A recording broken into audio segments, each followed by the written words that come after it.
Tara, wala na patumpik-tumpik pa. Dahil ngayong araw na ito ay gagawa tayo ng 2-layer na napakasarap, siksik at malinamnam na puto. Tara, simulan na natin. Sa isang bowl ay isift natin dito directly yung ating all-purpose flour, baking powder, cornstarch. Yes, alam ko na magtataka kayo kung bakit tayo dito maglalagay ng cornstarch. Basically pa, gumagawa tayo dito ng cake flour. So, kailangan talaga yan. Ang mas maganda kung ratio na gagamitin natin, ayan, makita nyo yan sa description box or dito sa caption ng ating video. Pero, believe me guys, sundin nyo na itong measurement na ito. Naku, malinamnam, matsiksik ang inyong magiging puto.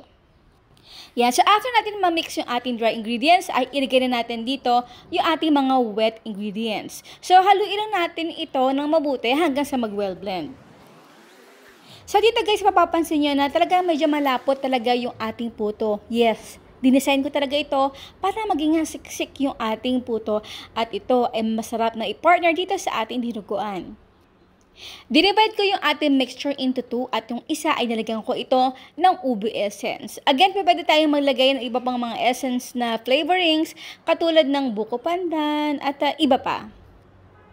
At para naman sa ating molding gagamitin, gumamit ako dito ng equivalent size ng large puto. So, ayan, nakita nyo na yung measurement.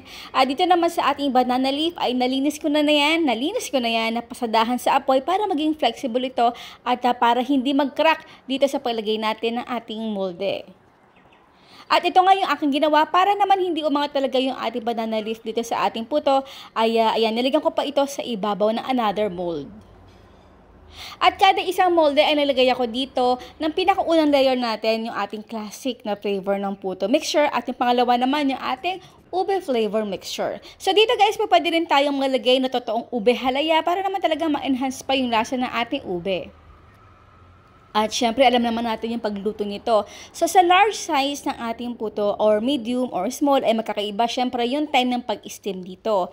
Again, before natin ito isa lang kailangan, ay napakuluan na natin yung ating tubig over high heat na may takip. So, kapag kumukulo na yung ating tubig, hinaan na natin ang ating apoy into medium-low heat.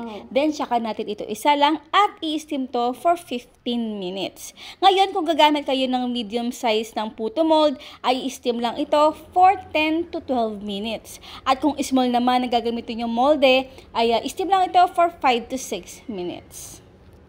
Yung nilagay ko nga pa lang ditong cheese ay quick melt cheese, kaya hindi na natin ito kailangan pang i-re-steam or takpan ulit at i-steam for another 1 minute. Hindi na yun natin kailangan pa kasi nga madali na ito nga malusaw. At yun, tanggalin lang natin yung ating puto sa steamer, tsaka natin ilagay yung ating cheese. And now is done our 2-layer na napakasarap siksik na puto. Syempre ito hindi mawawala. Ang tanong ni Mama Shirley, ilang kulay ang nakikita nyo ngayon dito sa ating puto? Ako nakikita ko 3 kulay. Ang inyong sagot sa comment box section. So, ito guys, yung nakikita niyong puto natin ngayon o yung ginawa natin today ay talaga naman, ayan, paulit-ulit na ako na sinasabi na talagang siksik ito. Yung, kumbaga, kung ito yung kinakain niya, medyo mahihirinan. Mahihirinan kayo ng konti. Kasi ito yung aking dinesign para talagang pampartner sa dinuguan. Yes, para naman talaga may panulak tayo habang kinakain natin ng puto ay meron din tayong ningunguya-nguya or nilulunok or para malusaw o lumambot yung ating puto sa pamamagitan ng pagkain ng dinuguan. At syempre kung wala naman kayong dinuguan, pwede tayong i-partner dito ng black coffee na may konting sugar lang. O diba, napakasarap na ng ating merienda. At syempre huwag kayong mag-alala dito sa Ang Sarap Grabe. Ang dami-dami na talaga natin nagagawang iba't ibang klaseng version ng ating puto. Meron tayong angel's puto or fluffy puto. Meron din tayong soft puto. At naku, marami pang iba. Kung gusto niyo mapanood, i-type nyo lang sa search button ng Facebook or YouTube na puto Ang Sarap Grabe. Ayan, marami na kayong option dyan. So ayan po guys, maraming po salamat sa inyo lahat ng ating outro. Keep safe, be healthy, and be happy. Bye!